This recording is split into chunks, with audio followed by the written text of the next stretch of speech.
This week, another shocking video of a beheading by the terrorist group ISIS was promoted on social media. This week's Bible in the News looks at this organisation and how it could rapidly bring a militant Russia into the Middle East. Steven Sotloff is the second American journalist the jihadist group Islamic State has publicly killed.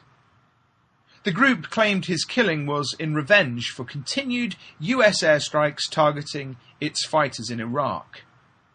Apparently, unbeknown to his captors, he was in fact Jewish. According to interviews with other released captors, he managed to fast during Jewish holidays like Yom Kippur. Sotloff's family were advised to obscure all evidence of his Jewish identity after he was captured in northern Iraq in August last year. The general concern of the authorities was that he could be subject to a greater level of torture should his captors discover his true religion. It has since been reported that Sotloff did in fact have dual American and Israeli citizenship and was a published writer for the Jerusalem Post. But who are the Islamic State, and what could they mean for the stability of the Middle East? Well, the Islamic State, or Islamic State of Iraq and Al-Sham, as it's fully known, or ISIS, is a Sunni Muslim group who believe they are a caliphate, a Muslim state run by a successor to Muhammad and upholding Sharia law. The organisation has come from the Iraqi insurgency against the Western forces and their Iraqi allies, which followed from the 2003 invasion of Iraq. Initially, the group wanted to establish a caliphate in Iraq, but since the civil war in Syria, its ambitions have widened to include areas of Syria and the wider Middle East. Its bands of militants have one clear goal: to enforce a pure Islamic state. It wages a holy war, or jihad, on all who oppose it. And when it takes territory, it enforces Sharia law immediately, beheading and killing all those who do not accept its authority. It now dominates territories in northern Iraq and parts of Syria, and it currently has troops on the border with Turkey, Saudi Arabia, Jordan, and Iran.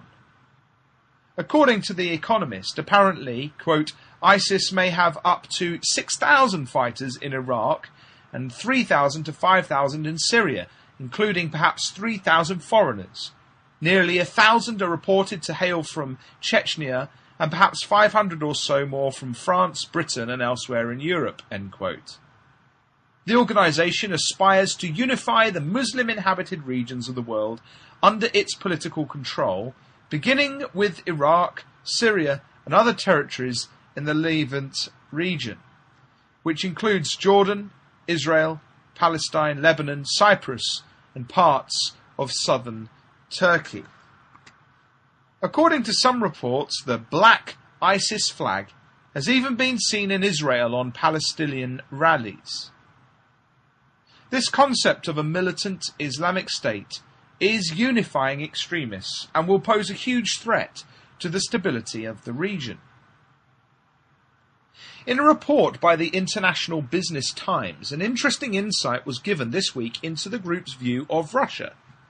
The report was entitled, ISIS tells Vladimir Putin, we are coming to Russia to free Chechnya. Part of the report reads as follows, quote, the radical Islamist group ISIS, now known as Islamic State, has released a new video threatening Russian President Vladimir Putin that it plans to come to Russia and free Chechnya.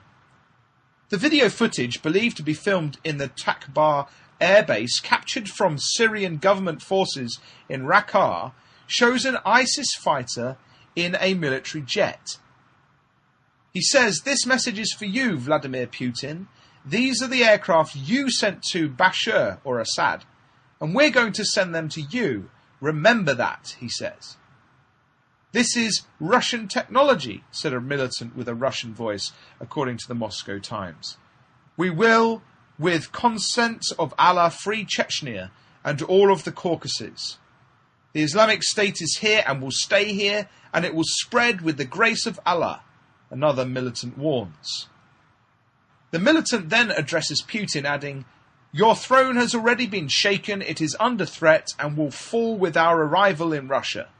We're already on our way with the permission of Allah." Chechnyan leader Ramzan Kadyrov wrote on Instagram the group's warning was a childish threat. In the post that showed Kadyrov with a shirt emblazoned with Putin's face, he said the Islamist militants were saying only what their masters in the West's security services were telling them to say. These jerks have nothing to do with Islam. They are the blatant enemies of Muslims all over the world. Naive people decided to threaten Chechnya and all of Russia with 2 aircraft. They can sit in 2,000 aircraft and still not make it to Russia, he wrote. "I declare with all responsibility that whoever gets it into their heads to threaten Russia and speak the name of President Vladimir Putin will be destroyed as soon as he says it." He added, "We won't even wait for him to sit at the helm of a plane." End quote. ISIS do indeed seem to be reflecting the spirit of the ancient militant Muslims led by Muhammad, who inflicted God's punishment on the Eastern Roman Empire as prophesied in Revelation chapter 9. With their fearless aggressive stance, use of social media and brutality, ISIS are fast becoming a player to be recognised in Middle East politics. So who will eventually quell the aggression of this new player in the Middle East? Will America with its weakening influence? It seems that Russia is perfectly placed to get more of a foothold in the region and come to the aid of its allies. It has already been supplying arms to those fighting ISIS, including the Iraqi government and President Assad of Syria. It is also an ally of and supporter of Iran. Despite its current issues with its involvement in the Ukraine, how the West would cheer on Russia in this battle against a common enemy, and how prestigious a strong Russian leader would become who manages to tackle this problem.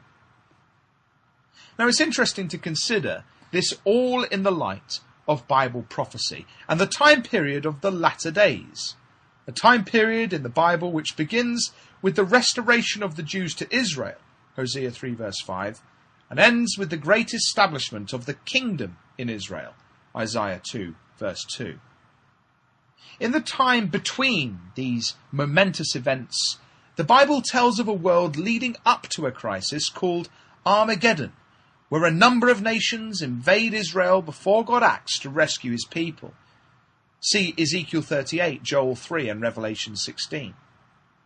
And when these prophecies are tied to the prophecies of Zechariah chapters 12 to 14, it is clearly seen that this is the time when Jesus Christ will appear on the world stage and establish his throne in Jerusalem. In Ezekiel 38, the invading forces are described by their ancient names and consist of the territories of Europe, Turkey, North Africa and the Far East. Notably Persia, which consists of part of the modern-day territory where ISIS is gaining ground. The leader of the force is termed Gog, and he is a ruler of the modern territories of Russia, called by their ancient names in the prophecy of Rus, Magog, Meshech, and Tubal. In Balaam's prophecies of the latter days, he, by inspiration, gives a hint that the peoples of Persia will be associated with this invasion by force. Speaking of the crisis of the latter days, the prophet tells of an invading force just as Ezekiel 38 does. Quote, "And ships shall come from the coast of Kittim, and shall afflict Ashur, and shall afflict Eber, and he also shall perish forever." End quote. Numbers 24 verse 24. These ships which come down to Kittim or Cyprus, and who afflict Eber or the Hebrews of Israel, also afflict Ashur or Assyria. Who is this latter-day Assyria which is mentioned here?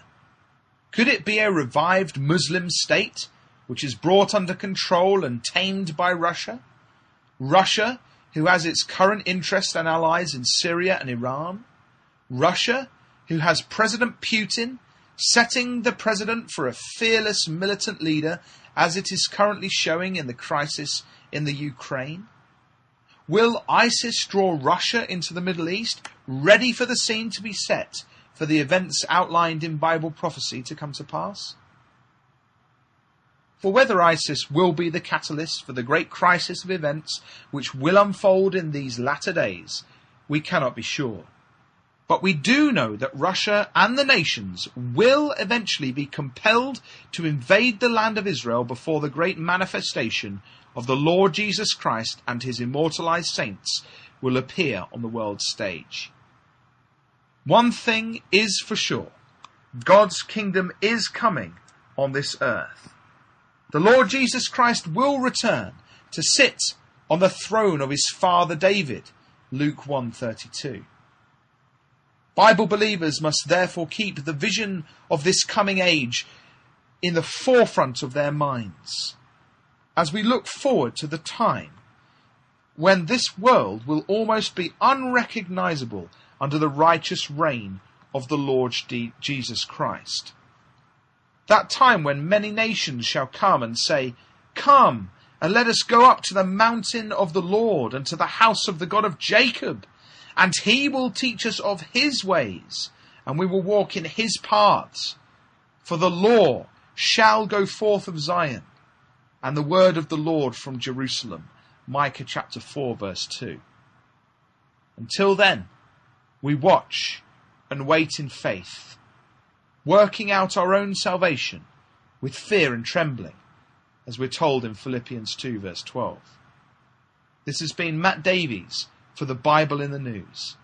Join us again next week, God willing, at www.bibleinthenews.com.